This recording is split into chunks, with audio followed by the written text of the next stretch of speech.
Welcome to the 24K Life Podcast, the place where your journey to a golden life begins. I'm your host, Derick, and I look to bring you the absolute best to help you elevate your life. You know, as an advisor, coach, and a resource, I want to help you achieve something greater. Now, whether you're listening to this in the gym, on your way to work, as you relax for the end of the day, we want you to kind of dive into the concept that everyone needs someone or something to elevate their life, to help them to be their best. And if not be their best, figure out how to become their best. So today we have Rahir, who is an expert at helping women understand fitness. And it's an interesting spin. You know, I've interviewed a lot of fitness people, and I stopped actually interviewing a lot of fitness people, but Kim's special. She's special. I don't know what to tell you. She's special.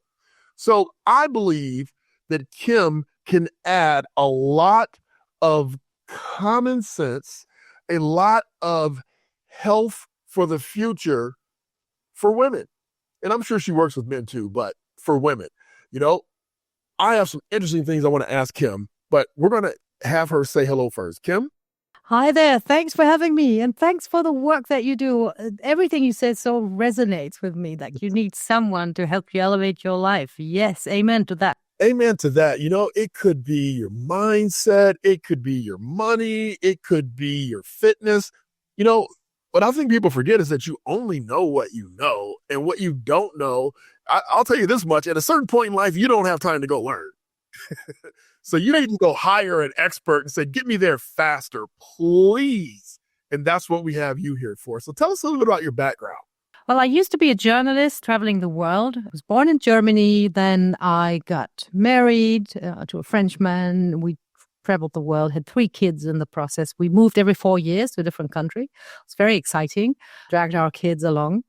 And then one day I got very, very sick. And like my whole life changed from one day to the next. Because we always think we're indestructible, right? And then all of a sudden we realize that we're not. And that made me change my perspective on life. I became much more focused on the present moment. And because of various shenanigans that my illness included, I decided to become physically strong.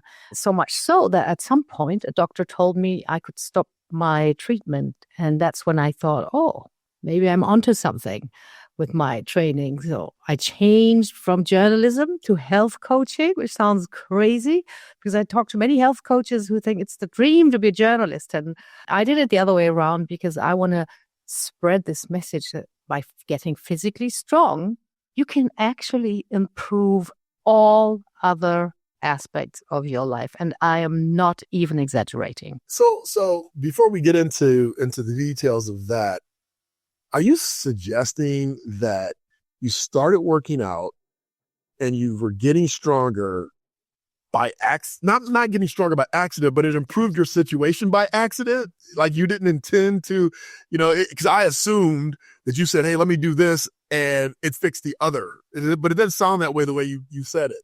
No, and it wasn't like this. What I was diagnosed with was MS, which is something you have no idea where you're going. You know, you could have no problems at all.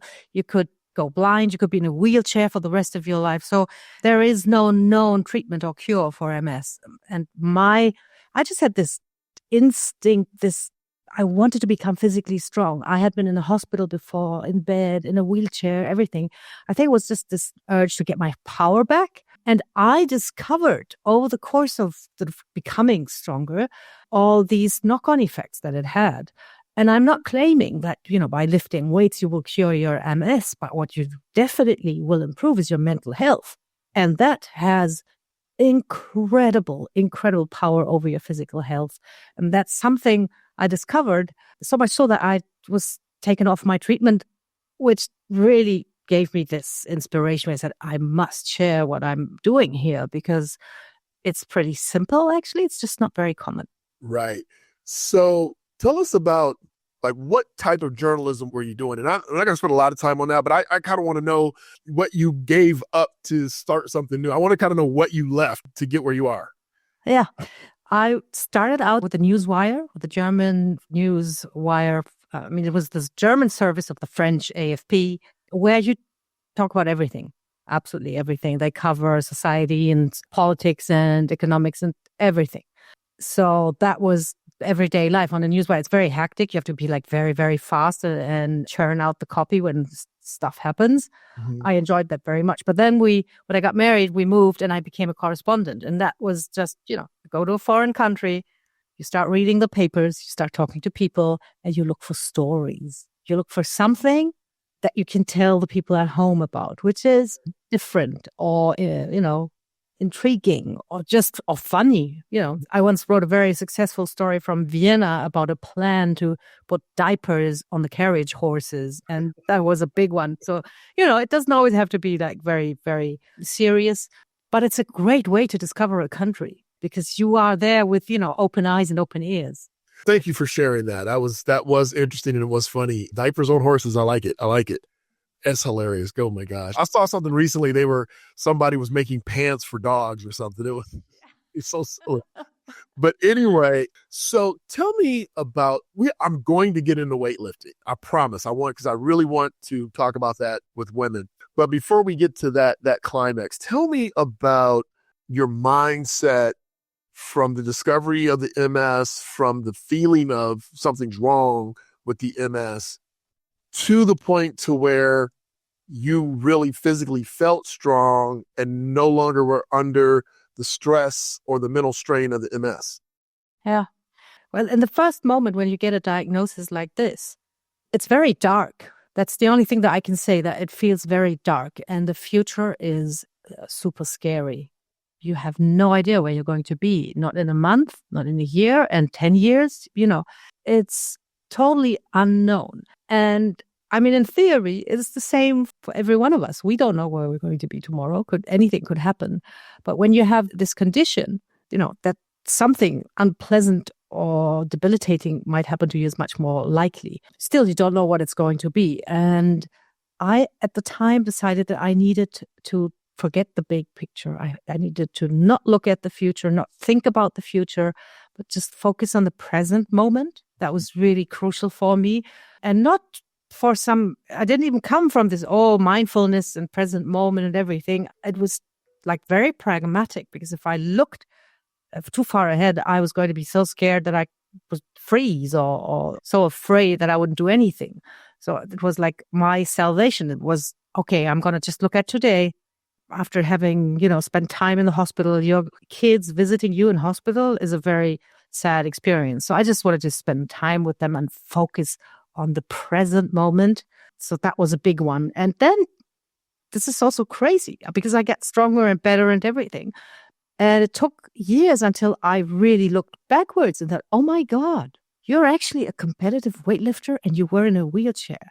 When you're so focused on the present, and it's actually liberating because you're not always stressing yourself out with where you want to go. And sometimes when you look back, you think, oh my God, I've come a long way. I accomplished all this and I didn't even realize. That's awesome.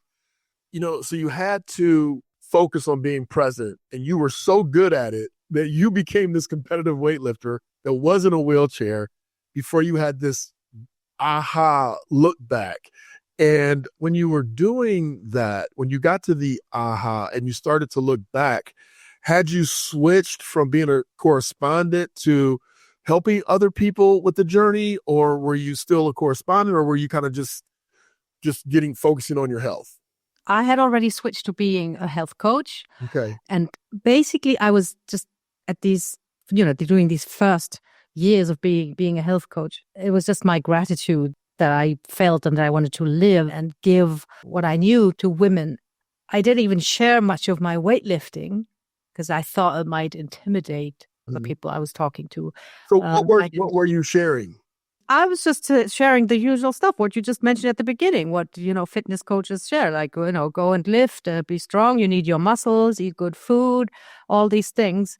I didn't really go into sharing that I had experienced that in a very powerful way myself. It took me a while to acknowledge this. That's also because I didn't tell many people that I had MS for quite some time. because I was afraid of that label. And I thought if I get that label and then I start believing myself or thinking of myself as a sick person, which I never wanted. So it was an evolution. It was like I had to mature, I had to grow into this, into owning this, into owning the disease and then owning my way out of it. It took me quite a while. So at the beginning, I was just this boring fitness coach who said, hey, move more, eat less, whatever it is that, that we share. Tell us about the transition from, okay, I'm getting better and I'm going to go back to be a correspondent, or I'm not going to go back to being a correspondent, or did you ever stop being a correspondent because you were in the hospital and you were sick? Tell us about the transition between careers. Yeah, that's really super interesting because there was a point in time when I did both. I had to take certifications and learn how to do all these things. And while I was doing that, I was still freelancing for German TV and things. And maybe also because I had this other path that I was looking at, I became more and more frustrated with journalism, especially with TV, because it's very superficial. You never have time to explain anything. And it's all become so fast moving. Information has become such a commodity that you actually need to tell stories in a certain way for them to be sellable.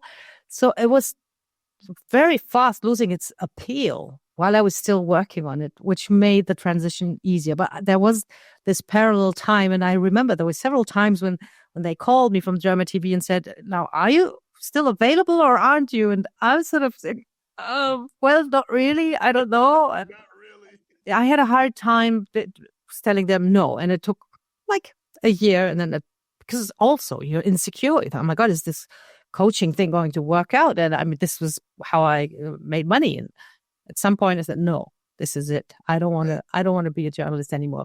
But it's great that you mentioned this because we always imagine, especially when we're young, that life is made up of very clear-cut decisions. Like we have to decide this and we have to decide that. And it's black or white. And then we're going to know what to do or we're going to feel what to do.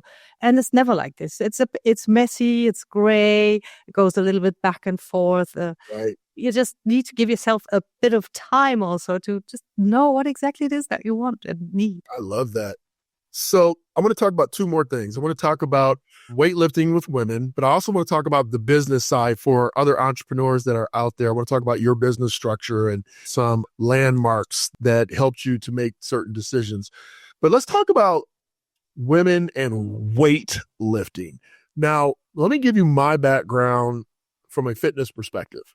So I personally was an athlete. So I was all about weightlifting. I was trained by some of the best in college to get us in premium athletic shape so that we could perform and stay healthy and all the fun things. But once I became a professional in the real world, I was a spin coach or a spin trainer, whatever you want to call it, a sprint instructor. I was a kickboxing instructor. I did what they call plyo, which is a combination of yoga and Pilates and some other stuff. And I also did this one thing called Ironworks. So it was the group exercise program where you use the barbell and some really light weights, but very hard to do if you're just doing this for 5 minutes. You're going to get tired no matter what the weight is. But women didn't want to do that class. I mean, they did it, but they would put nothing on the bar, and they were always scared that they were going to get bulky. Even with spin, they were like, oh my God, my legs are going to get too big.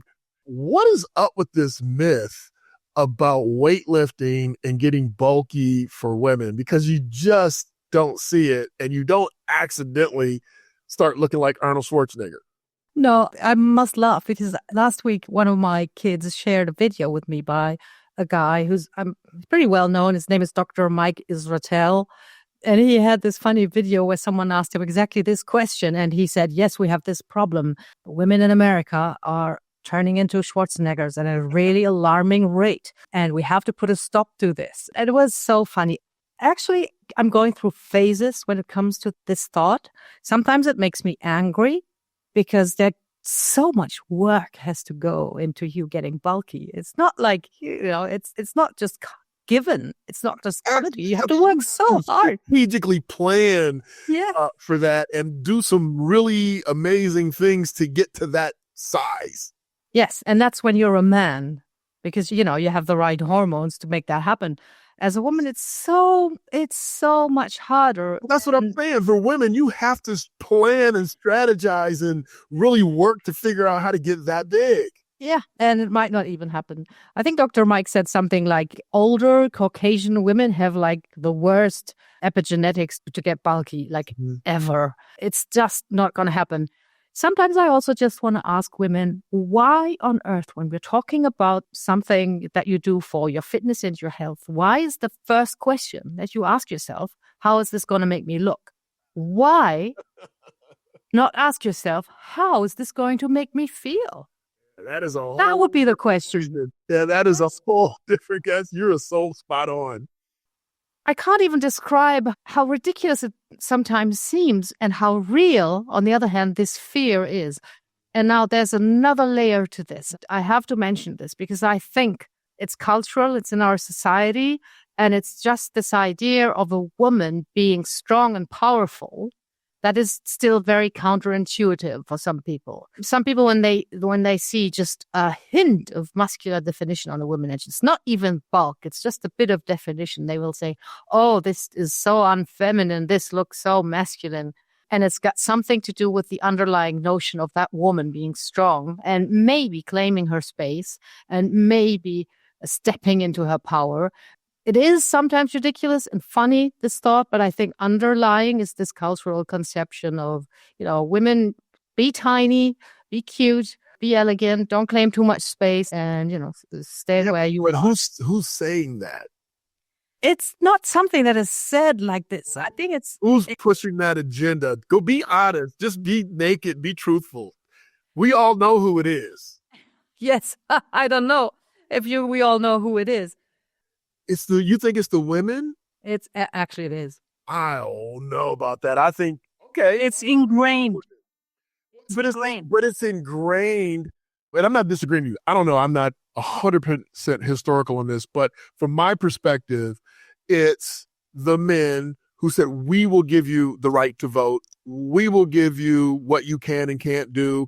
You need to stay Little Miss Muffet on your tuffet, and then we'll show you when you need to come and go. And to me, it's your point of, we don't want you coming into your power. Look at the Bible, right? They took every woman that had any juice. You can't tell me there's no civilization that operates effectively without women. There isn't. There's no successful state that excludes women from power and economic activity. But, this is getting really very deep. I have a lot to say about this. You must stop me if I say too much. I started it. I intentionally started it. Yes. So there is this. I think there has been kind of an arrangement between men and women because women were physically in a position where they were vulnerable for a long time in our history, like childbirth and things. They were like really hard things to do and you could die very easily. And then looking after small infants that were extremely vulnerable, made you vulnerable too. So I think there has been this kind of agreement. Okay, we go out, we do the hard work, you stay home, you look after this, we keep you safe. And I think at some point in history, I know this is controversial, but I think at some point in history, there was like a pragmatic need for this. But as we evolve and as women don't need any like physical help or protection anymore, as women can, also from a health perspective, you can have kids and you can have sex without having kids, you're much more just because of physical situations, the boss of your own agenda. And that's where we have trouble letting go of the old narrative. Well, I was laughing while you were talking because I'm a guy. I can't multitask. And I had this thought and I couldn't let it go. And the thought was, this all started with, i.e. caveman days. Think about it. If you're out hunting saber-toothed tigers, right? And you're out hunting as a guy and she's out hunting with you as a woman and the tiger comes running and the guy takes off and the woman takes off, the guy's faster because he's more muscular. Woman's going to get eaten. We need her. So you need to stay home next time. That's an interesting thought. Maybe she's also smarter and jumps on a tree or something. We all know women are smarter, but But that was why I was laughing so hard because that was the imagery that I had. But yeah, it was. But we don't have. We have the fight or flight hormones or position in our bodies, which is natural, but we don't have to have that anymore. At the same time, we don't need this perception that women need to be shuffled in the kitchen anymore either.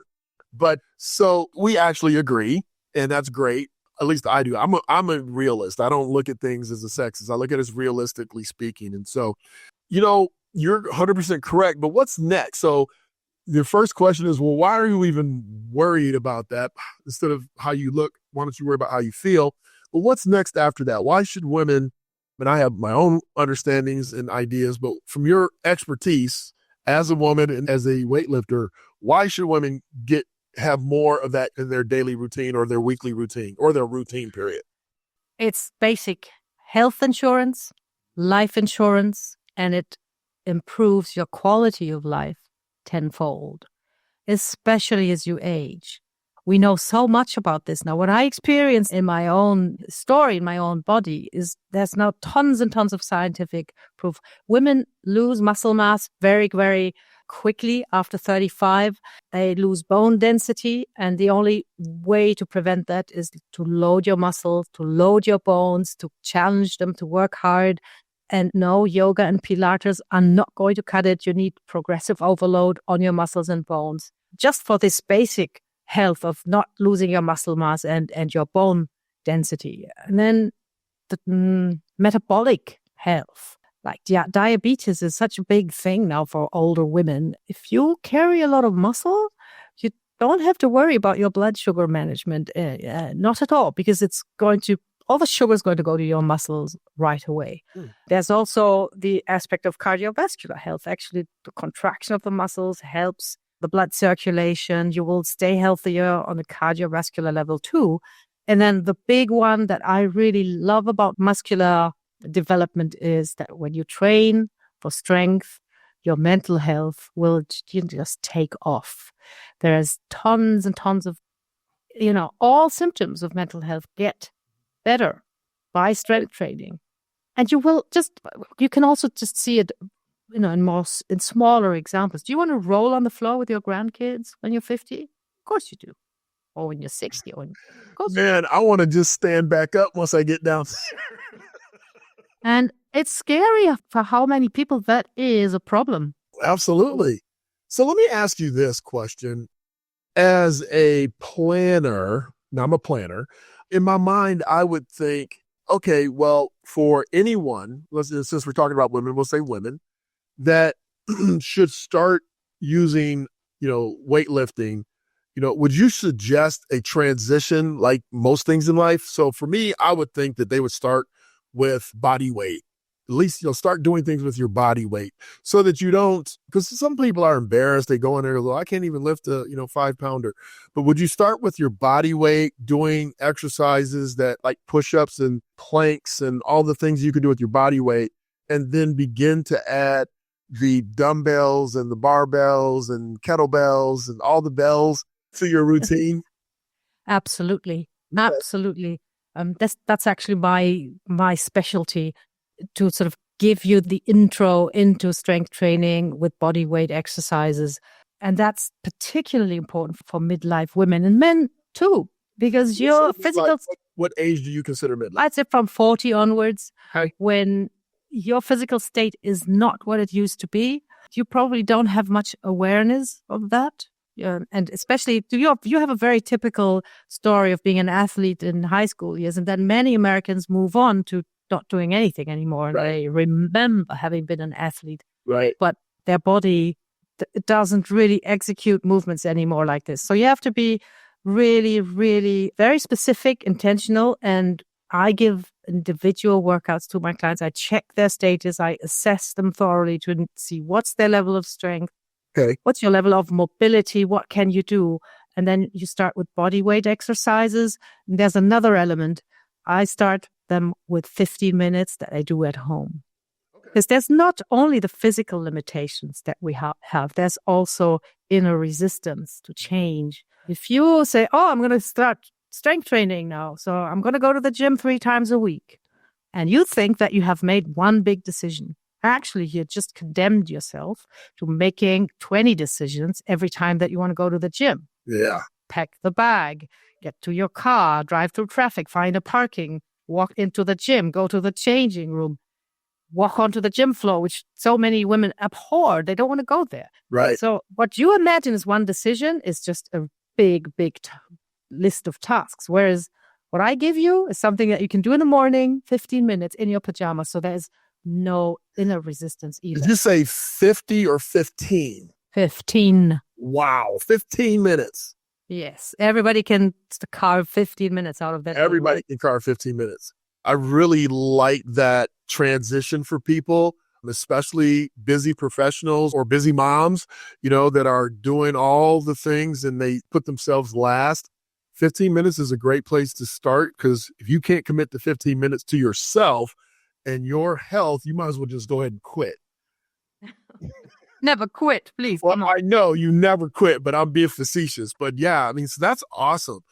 We're not going to have time to talk about your business career, so I'm going to have you back to talk about that, because we have too much to talk about on this side. So you are an expert, and they can go to kimrahir.com to learn more about you and to sign up for one of your programs. Can they do that there?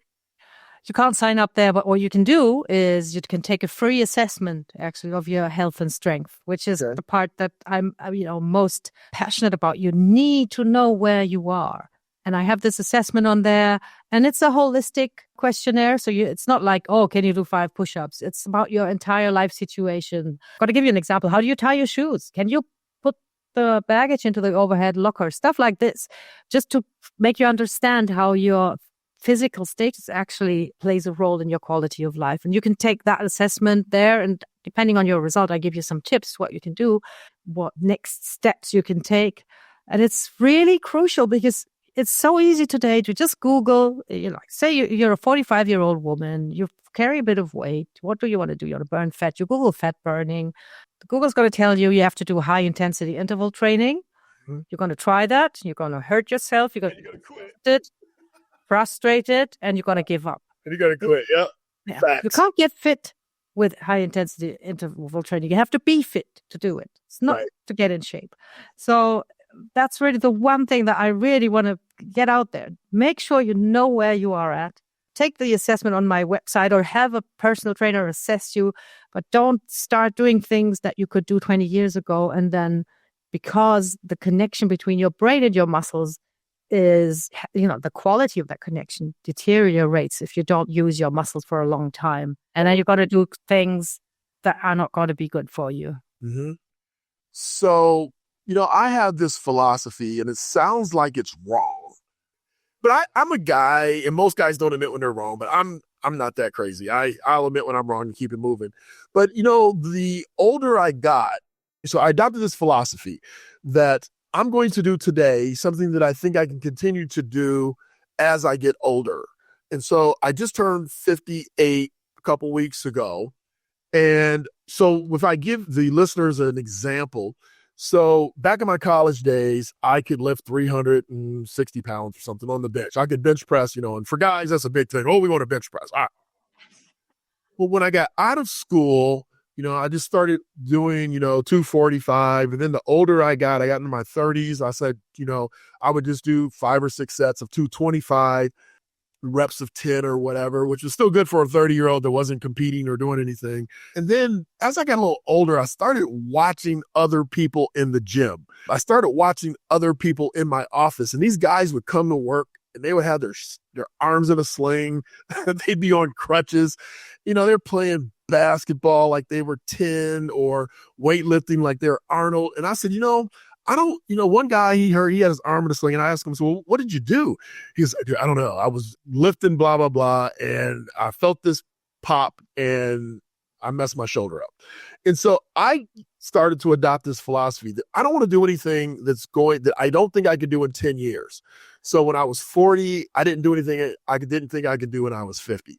So what that means is that I stopped lifting, 300 pounds, and I stopped squatting 300, 400 pounds. And so I started to do things that I thought would be good for my health and my body physically, but I wasn't doing the same thing. But what I hear you, so like now I'm really big into body weight. So I do pull-ups and push-ups and planks and just tons of that stuff. I use dumbbells. I don't even bench anymore. If I do bench, I bench with the machine or I bench with dumbbells because I'm 58. So can I do this at 68? And I don't see myself bench pressing 225 pounds at 68. I mean, I probably could, but now you're worried about injuries and things like that. That's just my philosophy, but it doesn't sound like that's what I should be doing. What do you think? I think it's really tricky. It's a two-edged sword. In general, when we sort of set goals and we want to achieve something, I'm very much for choosing something that you think that you can do every day for the rest of your life. But that doesn't have to be a certain number. That's the thing. Right. Can you imagine that you'll go to the gym 3 times a week and bench and squat and deadlift for the rest of your life? Can you imagine that? Well, yeah, but at different weight levels, yes. Yeah, but that's the thing. What you're telling me sounds like you're putting a limitation on yourself ahead of time. Oh, yeah. Yeah. I'm 60. I'm a competitive weightlifter. My personal best hasn't improved in 2 years or something. I still want to improve it. I'm still working on that. Okay. I keep working on that. I keep showing up and I keep wondering about this. This is super interesting because I keep asking myself, when I go to competitions, you can see when people are in their 70s or they move differently. People in their 80s, they have trouble even walking up to the bar. I mean, they do, and I admire them, but you can see that they're stiff and they don't move well. And I always wonder, when does this happen? Because in the day-to-day, I go today, I lift, I go tomorrow, I don't feel that difference. And you wouldn't if you don't put yourself in 10 years from now. And I think what happens with older people is that you get injured, or that's what I was going to say. You get injured, or you take a break. You don't come back. You take injured, you take a break, and you can't get back. And you come back at a lower level, and it takes you much more to come back to that. So this is also why I'm so passionate about this, trying not to get injured in the first place. You don't have to limit yourself by saying, oh, I'm not going to bench that. You just have to observe, how do I feel when I'm benching that kind of weight? Does it creak? Does it hurt? Yeah. And who knows, these people that I'm watching may have ignored, especially the men, they probably just ignore, how we are. That was nothing. They probably, nothing that can be fixed with a bit of duct tape. Yeah. Well, they very well could have. But I stopped playing basketball in my mid 30s because I saw guys coming to work with busted ankles all the time, trying to relive their youth. But I agree with you, but I think that, we also need to incorporate the yoga and the Pilates to maintain the flexibility, and the Pilates more so for your core, and the weight training and the yes. Because it's use it or lose it, right? So absolutely. If you stop walking long distances, if you stop, trying to do some cardio on something, you're going to lose it. Yeah. It's great that you mentioned Pilates again, because I always say that's not going to help you with your, muscle building. Mm-hmm. But of course, it's recovery. And that's something as we age, we need to look more into recovery. Right. Maybe we take a little bit longer to recover from heavy workouts. That's a matter of being very attentive and observe what's going on.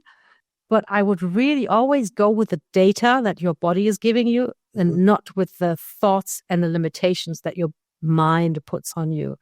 If you are really attentive and make sure that you lift with proper technique, you recover properly, you eat well, you sleep well, you do some mobility exercises, I think you could be going on for a very, very long time. And I can tell you that I am at 60 now. I'm much stronger than I was at 50.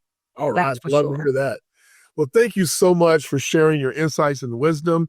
You can go to kimrahir.com and you can check out her assessment and help you figure out where you are. Even in my business as a money coach, I tell people I can't help you until we figure out where you're at right now. Absolutely. Then we can figure out the next steps. So Kim, thank you so much. And I look forward to talking to you again soon. All right, you heard it. Listen, for those of you that have been lying to yourself, and Kim wouldn't say that. Kim would say, for those of you that have set limiting beliefs on your mindset, that you shouldn't, you couldn't, and what else is going to go wrong or make me look different, you need to let that go. I know, if you just look at your parents, if you look at older individuals, The ones that stay active have a better quality of life on the whole. It's not everything for everyone, but on the whole, they're better. So reach out to Kim and ask her personal thoughts one-on-one. I mean, she was more than politically correct and gracious on the podcast. I know she's going to help you identify in your assessment where you should really take off from that point. And let me tell you something, it's never too late. I'm Derick Gant. Be your best, bring your best, leave nothing to chance. Hey, if you like this content, please do us a favor and like it, share it, and definitely reach out to Kim so that we can all be better together. Have a great day.